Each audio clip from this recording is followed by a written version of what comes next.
for taking your time to hear us out. We are sharing information about our operations, and my job is to talk a little bit about EBS and the team behind that. So, the unit where we belong, our team, is called Digital Solutions. Our purpose of existence is that we need to understand our customer needs.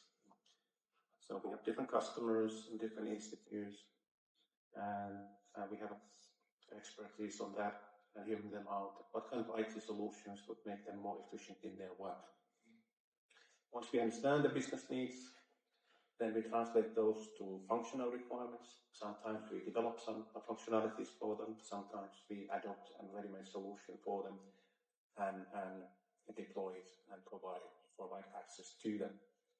And after that, when the solution is operational, that is in actual use, it provides support services so that there will be training and the systems are up to date and online and secure and so forth.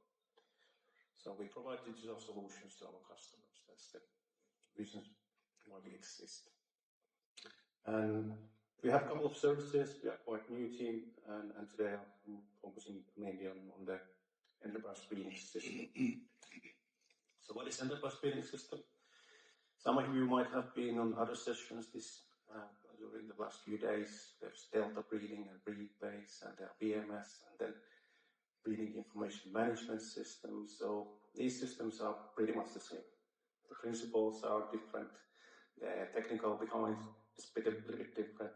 But in essence, they are breeding information management systems. The purpose is that to facilitate the data management that is needed by the breeding programs to do their job. So enterprise breeding system is open source, license-free, cloud-based, and so forth. And it really enables the end-to-end processes that the breeding teams and the service teams are needing in their day-to-day operations.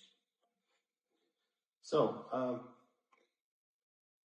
some has criticized a little bit our naming, that we call it an enterprise system. It's a little bit intimidating. That enterprise is kind of not that positive word, perhaps. So I'm trying to explain that why we call it an enterprise system. We actually didn't name it. It was given to us by anyway. So enterprise system, what does it mean? To us, it means that there needs to be a serious consideration about the security, for example. The way that we are implementing it, there are multiple different methods that we are using. For example, we have single sign-on with the enterprise system, so that you use your Gmail or Outlook to log into the system. The customers, we are compliant with their security policies and practices. This is just one example that we have an application firewall from AWS that is part of their deployment when we are providing EBS to our customers. And we are conscious about the security, so the system needs to be updated regularly. So we patch the system with the latest security patches monthly. Sometimes if there are very urgent hot fixes, we do that even more regularly than monthly. So how to access the system? It's in the cloud, so you need a web browser, laptop and a web browser. We mainly use Chrome, but it should work quite nicely with Firefox and Edge. I'm not sure if anybody's using that, but anyway, Chrome is the way to go if you want to be sure that everything works perfectly. And then you need to have a user account, of course, from the organization where you belong to. So here we use this Gmail, so we have implemented Gmail notification, and the rest of the CGI organizations are using Microsoft AD, so that's why we are implemented that as well. So when people have logged in using their credentials, they can access the system. And depending on their role and depending on what organization they belong to, they get access to tools. So we have different kind of organizational units, breeding programs, service teams, administrators, and so forth. And each organization unit has team members. And each team member has one role within that team. So that's when we combine the authentication and authorization, then the user has access to the data and the tools. So we have, of course, the admin tools that we are using to specify the accounts, for example, so we can access the system. What are the organizational units? What are the roles? And so forth. So a lot of different admin tools are needed to maintain the system. But one of the main functionalities that we have spent quite a bit of time to implement is the role-based access control.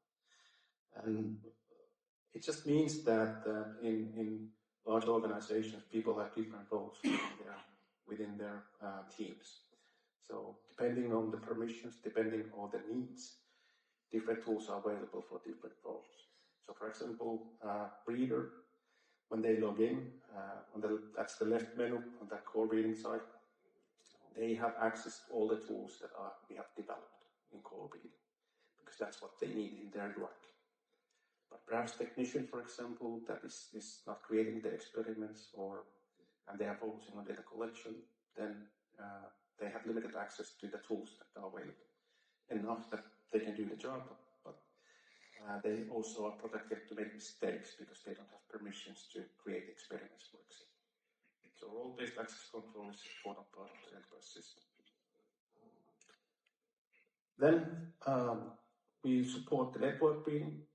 So with network reading, we mean that when experiments are created,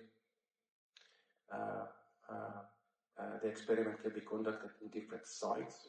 So, for example, in the Philippines and Bangladesh, the same material is tested in 2 different environments. So the experiments are created, and the owner, the creator, can then give permissions to access the occurrences that they need. So permission management enables the network reading. So the breeder creates the experiment that these are the sites where we are going to operate, and then gives permissions, for example, to the location steward, so that they can then access that particular site. And this is how it looks like then. So again, the breeder, the owner, they have all permissions to all the tools, and they have permissions to all the experiments that they have created.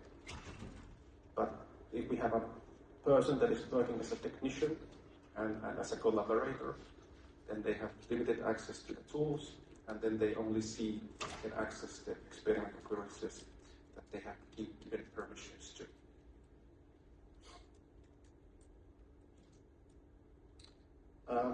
Like I mentioned, EBS is an end-to-end process. What we mean by that is that it covers the whole breeding scheme from end to end, from crossing to nurseries to trials. So all kinds of experiments can be handled within the system. Some of our customers also use this for pre-breeding and on-farm trials, but the focus is really on the normal breeding scheme, where you have a product profile, and then you have a pipeline, and then you are conducting a breeding scheme from crossing to trials and select the best varieties to the on-farm trials. And the other end-to-end process is that what happens during the season, one breeding cycle. So experiments can be created so that materials can be tested.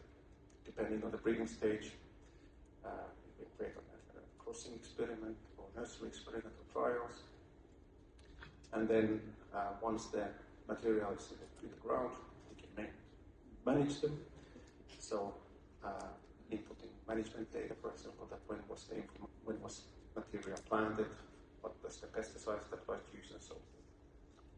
And then usually the reason why material is in the field is to collect traits about the germplasm that we can use to evaluate and make selection.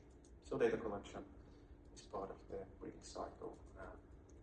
And then by the end of the season, usually material is harvested.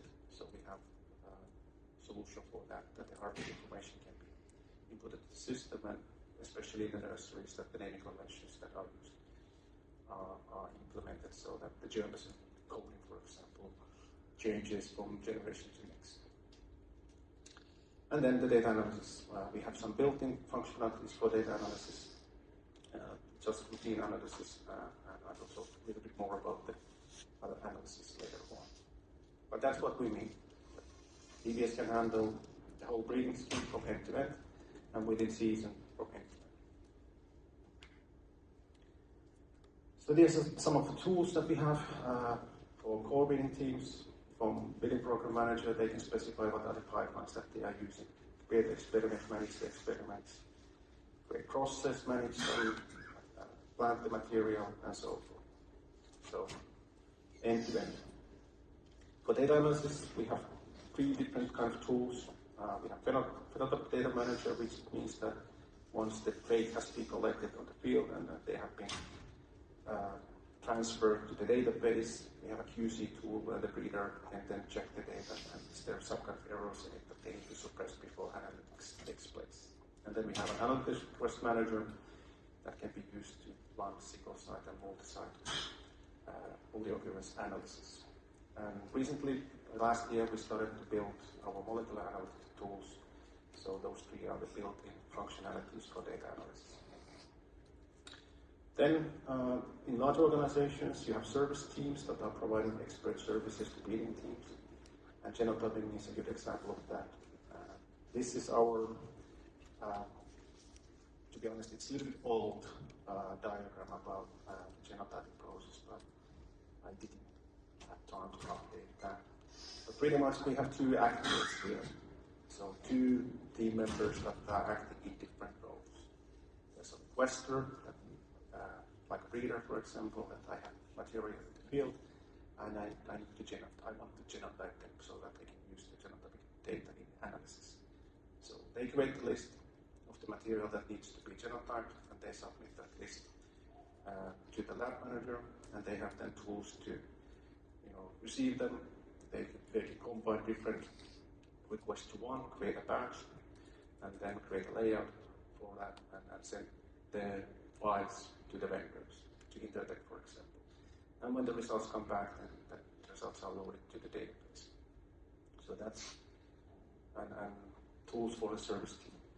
Another example about tools for the service team or workflows for the service teams is material transfer. So in any kind of billing organization, material transfers takes place. Seeds are sent to your collaborators or I lost my thought. You know what I mean. But anyway, it's an important part of the CG or billing, and the challenge that we are facing is that these material transport workflows are very different in different organizations. There's no standard way.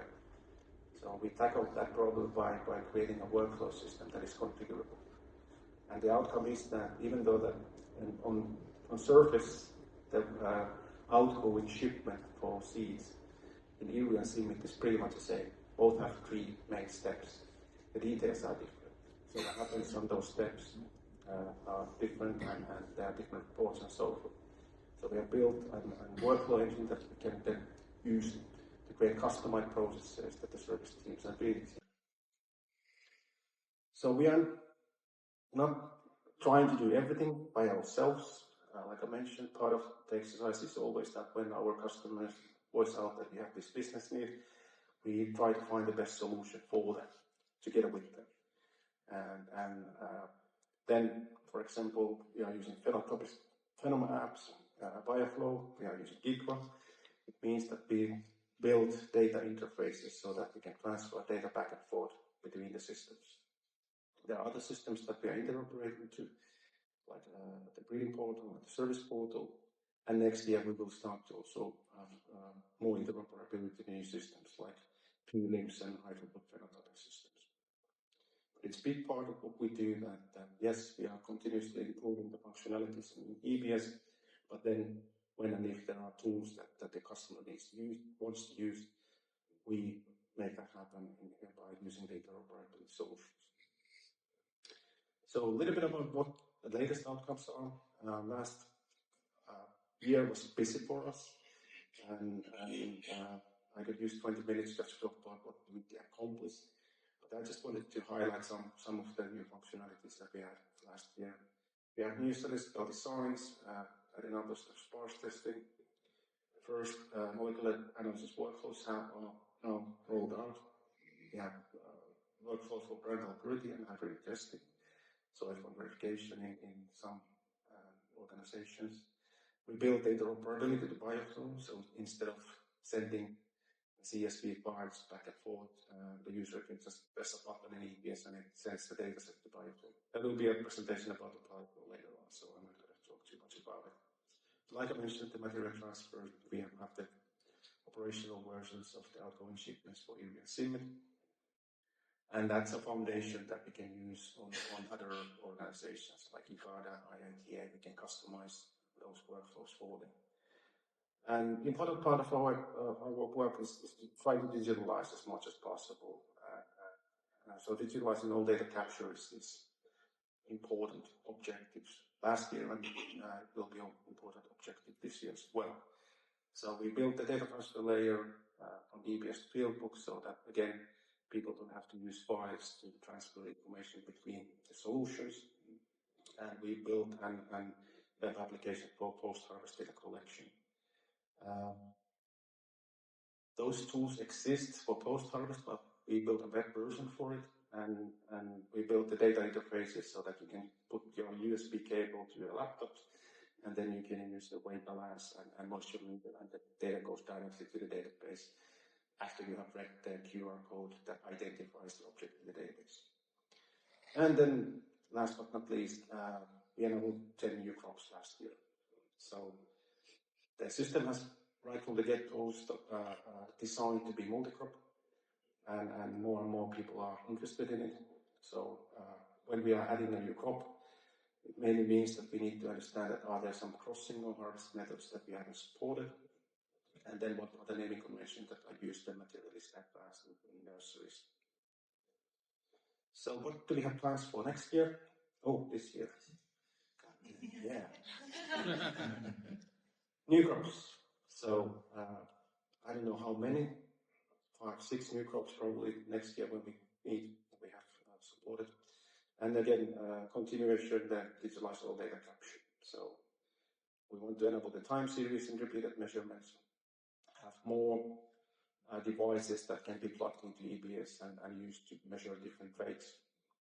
And also, right now we are collecting data to plot level, and at times in seed inventory it's needed to store information to package level. So that's what we're going to do. For data analysis, more molecular data analysis workflows, and then now we have an interface transferring the input data sets to Bioflow. We want to be able to also get the results from the Bioflow to EBS so that can be used for reporting, for example. And in adoption, the next presenter is more about the adoption of EBS, but we have built a data migration tool from reading management system to EBS. So we are going to improve that so that it facilitates the transfer, moving from BMS to EBS. And then later this year, we will create a first version of the breed-based migration tool. So if a breed-based customer wants to move to EBS, we can do that. So just briefly about the adoption and usage, like I mentioned, those that are in green are new crops that we implemented last year. So in total, I think we have 13, 14, something like that. And again, our customer base started to grow last year.